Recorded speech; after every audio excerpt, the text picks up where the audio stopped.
मतलब देखो 24 नंबर गोटे वृत्तर परिधि 6.282 हेले यह एक समबाहु त्रिभुज मध्य अंतरिक्षित हेले त्रिभुजर बाहु रेखा केते गोटे वृत्तर परिधि 6.282 यह एक समबाहु त्रिभुज मध्य अंतरिक्षित यह एक समबाहु त्रिभुज मध्य अंतरिक्षित अर्थ तो ये देख समबाहु त्रिभुज आज मध्य वृत्तटा अंतरिक्षित है समबाहु त्रिभुज मध्य वृत्त अच्छी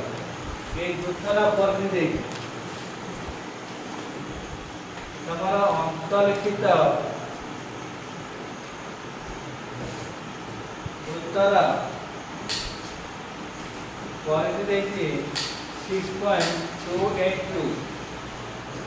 6.282 आम कौन करवा ना से वृत्तर व्यासार्थ भाग यहाँ है वृत्तर कौन करवा व्यासार्थ नहीं करवा बुझेगा सूत्र 2/r 6.282 है 6.282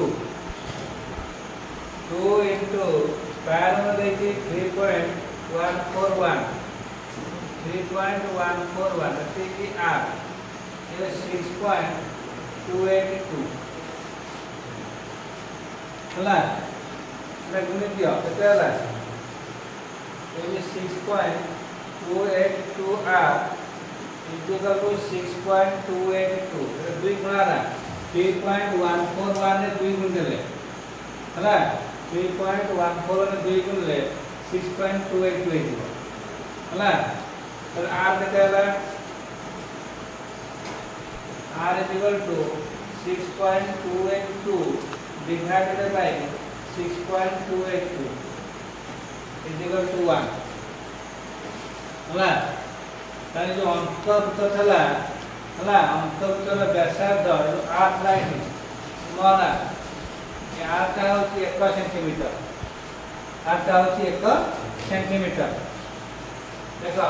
ये जो त्रिभुजर एटा होता उच्चता जेहेतु वृत्तटा समबाहु त्रिभुज मध्य अंतर्लिखित वृत्तटा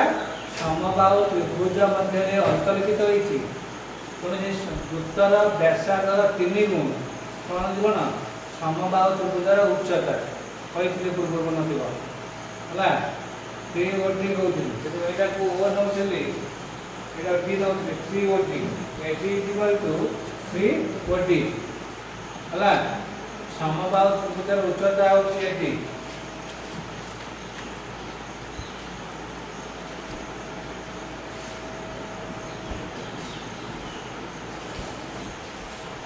समबाहु त्रिभुजर उच्चता एडी इक्वल टू 3r है 3 ओडी बाय 3r ओडी है कौन वृत्तर व्यासार्ध आर होची अंतर्लिखित वृत्तर व्यासार्ध मनला अंतर्लिखित वृत्तर व्यासार्ध होची r है 3r होची कौन तार उच्चता 3r होची उच्चता r नाम पाई 1% 3 into 1 हमारा 3 सेंटीमीटर है 3 सेंटीमीटर कौन पाई गले में समबाहु त्रिभुजर उच्चता पाई गले अरे समबाहु त्रिभुजर बाहु किन पाइला समबाहु त्रिभुजर बाहु सूत्र के कहबो समबाहु त्रिभुजर बाहु उच्चता थिले हमें बाहु लेंगे ठीक 2/3 into उच्चता है 2/3 into उच्चता है 2/3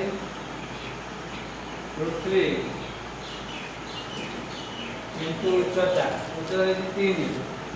है 2/3 into 3 2/3 टू होती 3 हला ए √3 की काटले 3 रे एटी √3 हबो आंसर 2√3 सेंटीमीटर। प्रश्न पचाइछि समबाहु त्रिभुजर बाहुर दैर्घ्य केते 2√3 सेंटीमीटर हला अतः समबाहु त्रिभुजर बाहु 2√3 सेंटीमीटर।